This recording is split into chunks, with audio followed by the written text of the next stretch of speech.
रोजा रख करके भी झूठ बोल रहे हैं, रमजान के महीने में रोजा रख करके भी हम गीबत कर रहे हैं, चुगली कर रहे हैं, लोगों की इज्जत और आबरू पर हमला कर रहे हैं, तो माफ कीजिए, हमें और आपको भूखे प्यासे रहने का कोई मतलब नहीं।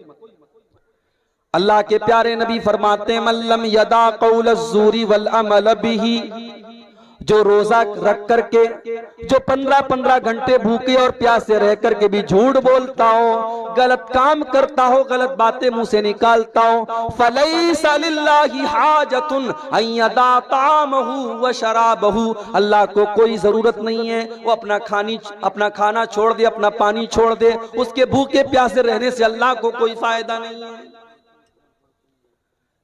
एक और हदीस में अल्लाह के नबी फरमाते हैं, कम मिन साइमिन लैसा लहू मिन सियामिही इल्लल जू, कितने रोजेदार ऐसे हैं कि रोजा रखने के बावजूद उनके नामे आमाल में एक रोजा भी नहीं लिखा जाता, भूख और प्यास के अलावा उनको कुछ भी नसीब नहीं होता। व कम मिन काइमिन लैसा लहू मिन क़ियामिही इल्ला, अमाल में एक रात की तहज्जुद या एक रात की तरावी भी नहीं लिखी जाती, उनके नामे आमाल में सिर्फ रात को जागना लिखा होता है। तो रमजान में अपनी नीयत को दुरुस्त कर लो मेरे भाई। और अपने नौजवान साथियों से एक बात कहना चाहूंगा, हो सके, पॉसिबल है अगर हम और आप चाहें, हो सके तो एक महीना थोड़ा मोबाइल से दूरी बना के रखें। इस मोबाइल ने, अल्लाह की कसम खा के कहता हूं, इस मोबाइल ने आज हमारी नेकियों को बर्बाद कर दिया है, हाजियों के हज बर्बाद कर दिया है, उम्रे करने वालों की उम्रे बर्बाद कर दिया है, सदका खैरात करने वालों के सदका खैरात को इस मोबाइल ने आज बर्बाद कर दिया। आप पूछेंगे वो कैसे? आइए मैं एक हदीस आपको सुना देता हूं, हदीस सुन लीजिए, आपको बात समझ में आ जाएगी कि मोबाइल किस तरीके से हमारी नेकियों को खा रहा है। इब्ने माजा की सही रिवायत है, हजरत सौबान रज़ी अल्लाह ताला अन्हु हदीस के रावी, अल्लाह के प्यारे नबी फरमाते हैं सल्लल्लाहु अलैहि वसल्लम, लअलमन्ना अक़वामम मिन उम्मती यातूना यौमल क़ियामति बिहसनातिन अमसाल जिबाल तिहाम तबीदन, मैं अपनी उम्मत के ऐसे लोगों को जानता हूं जो क़यामत के दिन तिहामा की पहाड़ियों के बराबर नेकी लेकर के आएंगे। नबी ने नेकी का नाम नहीं लिया, पहाड़ों के बराबर नेकी लेके आएंगे। अब जितनी नेकी हम और आप जिसको नेकी समझते हैं उसको आप यहाँ पे मेंशन कर दीजिए, जिक्र कर दीजिए। नमाज है, रोजा है, तिलावत है, अल्लाह का जिक्र है, सदका खैरात है, हज है, उम्रा है, पहाड़ों के बराबर नेकी लेकर के आएगा। फयजअलुहल्लाहु अज़्ज़ व जल्ल हबाअम मंसूरा, पहाड़ों के बराबर नेकियां लेकर के आएगा, लेकिन अल्लाह ताला उसकी नेकियों को रेजा रेजा कर देगा, हवा की तरह उड़ा देगा, उसकी एक नेकी भी अल्लाह ताला के कबूल नहीं की जाएगी। सहाबा डर गए, पहाड़ों के बराबर नेकी लेके आ रहा है और एक भी नेकी उसके काम नहीं आ रही। सहाबा डर गए। हजरत सौबान रज़ी अल्लाह ताला अन्हु ने फौरन कहा, अय अल्लाह के नबी सिफहुम लना वजल्लिहिम लना, अय अल्लाह प्यारे नबी, क्या बात है माइक कुछ गड़बड़ हो रहा है क्या? सिफहुम लना वजल्लिहिम लना, अय अल्लाह के नबी उन बदनसीबों के बारे में आप खुल करके बता दीजिए। वो कौन बदनसीब लोग होंगे जो नेकियों का पहाड़ लेकर के आएंगे मगर उनकी नेकियों को अल्लाह ताला बर्बाद कर देगा। अय अल्लाह के नबी आप खुद करके बता दीजिए ताकि हम उनमें से ना हो जाएं।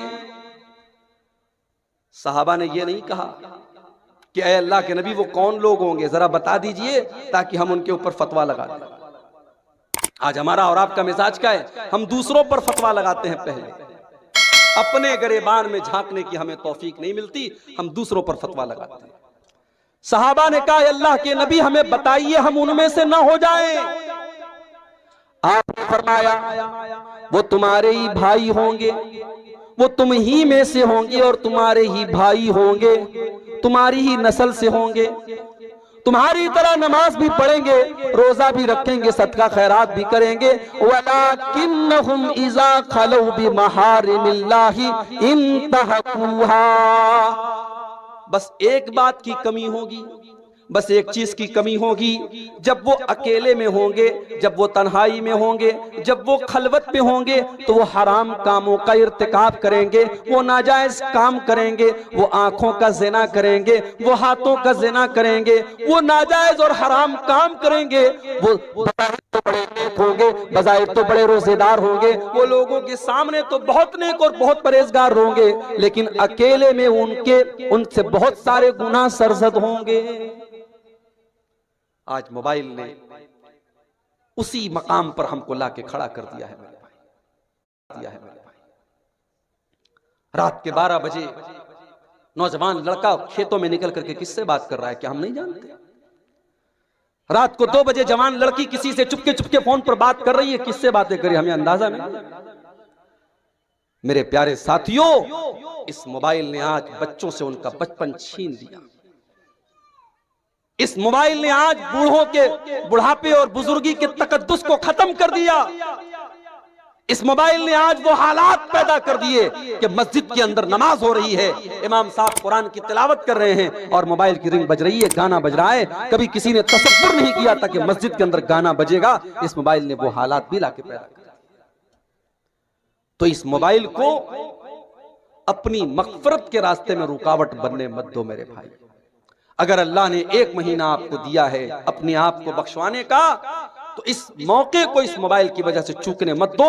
कोशिश करो, मैं ये नहीं कहता कि आप मोबाइल बंद कर दो, करना चाहो तो वो भी कर सकते हो भाई। बहुत बड़े कारोबारी हैं आप, लेकिन अगर आप चाहें 1 महीना मोबाइल का इस्तेमाल कम कर सकते हैं।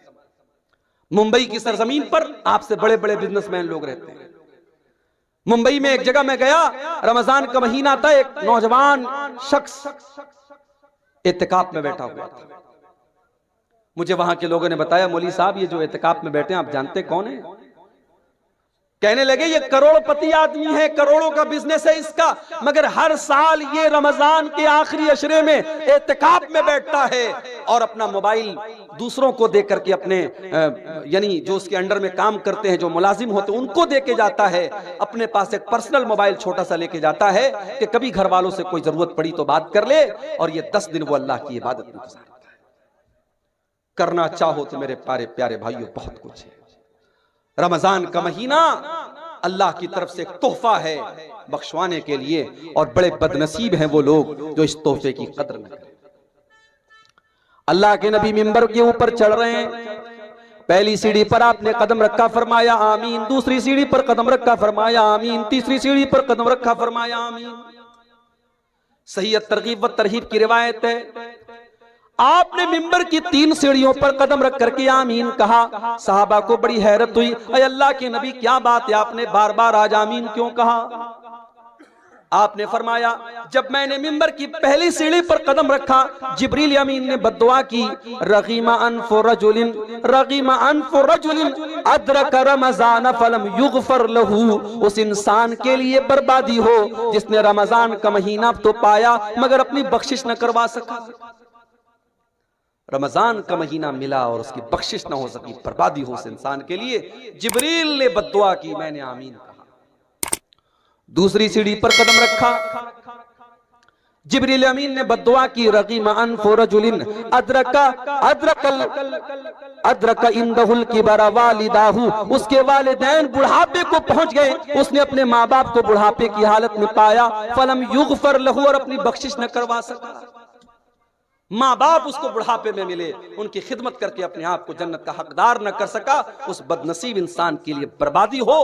जिब्रील ने बद्दुआ की और प्यारे नबी ने आमीन कही। और मिंबर की तीसरी सीढ़ी पर जब आपने कदम रखा, कहा कि जिब्रील ने बद्दुआ की, रगीमा अनफु रजुलिन ज़ुकिरतु इंदहु फलम युसल्ली अलैया। बर्बादी हो उस इंसान के लिए जिसके सामने उसके प्यारे नबी जनाब मुहम्मदुर रसूलुल्लाह सल्लल्लाहु अलैहि वसल्लम का नाम लिया गया और उसने दरूद नहीं पढ़ा, कम से कम सल्लल्लाहु अलैहि वसल्लम तक उसने नहीं पढ़ा, उसके लिए भी आपने बर्बादी की बद्दुआ की। आपके गांव में जब मैं आया, मैंने ईदगाह की नजर आई, मैंने लोगों से पूछा, माशाअल्लाह बड़ी अच्छी ईदगाह है। लोगों ने बताया ईदगाह तो बहुत अच्छी है मौली साहब, लेकिन हमारे यहाँ औरतों के लिए अरेंजमेंट नहीं है। मौली साहब मस्जिद बड़ी शानदार है, 3 मंजिल की मस्जिद है हमारे यहाँ, मगर जुमा की नमाज में औरतों के लिए हमारे पास कोई इंतजाम नहीं है। अल्लाह के यहां जवाब देने के लिए तैयार रहना मेरे भाई। अल्लाह पूछेगा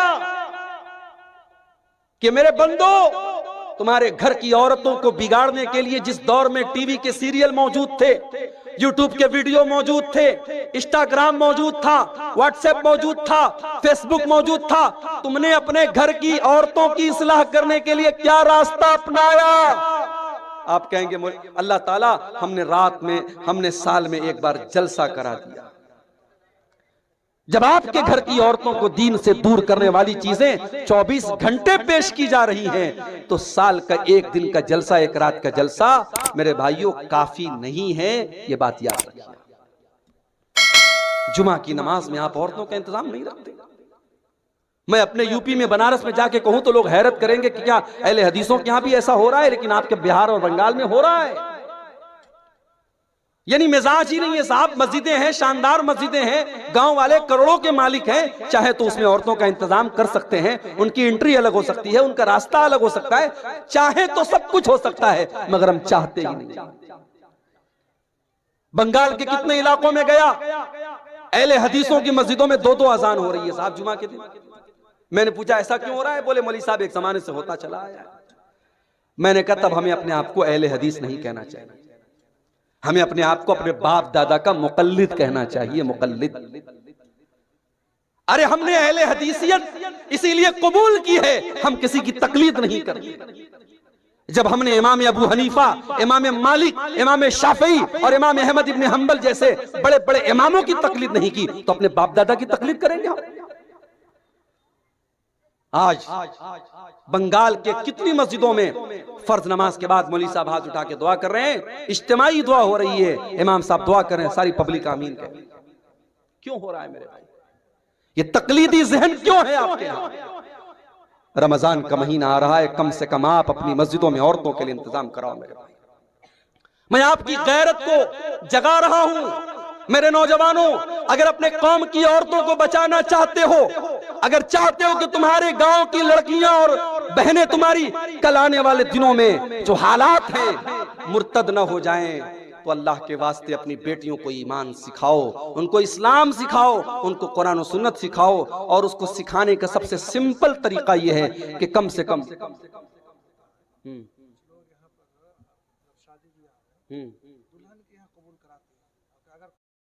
करोड़पति बनना चाहते हैं तो आज ही जुड़े चंदा ट्रेन लॉटरी से।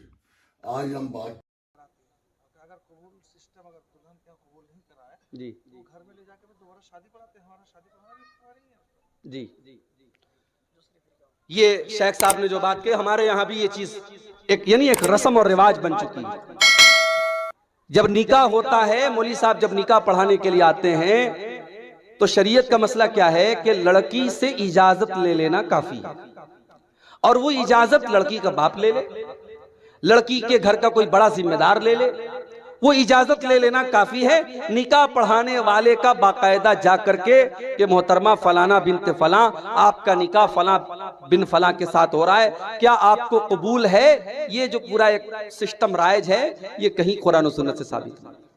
लड़की के यहाँ इजाब कबूल की जरूरत नहीं, उसकी इजाजत ले लेना काफी। मगर हमारे यहाँ साहब यानी इतना इसको रिवाज की अहमियत दे दी गई कि शेख साहब ने बताया अगर कहीं इस तरीके से लड़की के यहाँ अगर इजाब कबूल नहीं होता है तो निकाह को अधूरा माना जाता है, अलग से उसका निकाह कराया जाता है कि साहब हमारा निकाह अधूरा हो गया। मैं खुद निकाह पढ़ाने जाता हूं, 3 बार इजाब कबूल कराने का हमारे यहाँ रिवाज है। अगर मैंने एक बार करा दिया तो साहब पीछे से आवाजें आने लगती, मौलवी साहब थोड़ा 1-2 बार और करा दीजिए। मैंने कहा अरे दुल्हे ने बोल दिया, आप सबने सुन लिया, मैं बहरा नहीं, आप बहरे नहीं, जरूरत क्या है? लेकिन रिवाज है, हमने रिवाजों को अपनी गर्दन पे टांग के रखा है। कहा है कि चीज अपनाने के लिए एक बार ही काफी है, लेकिन तोड़ने के लिए 3 बार करनी पड़ती है। जी, तो रस्म रिवाज जो आपने लाद के रखे हैं उनको हटाइए मेरे भाई। आज यूपी के गाजीपुर के इलाके में गांव है, 12 गांव, कभी आपको मौका मिले तो जरूर जाइएगा। पूरा गांव अहले हदीस का गांव है, पूरा गांव पढ़े लिखों का गांव है।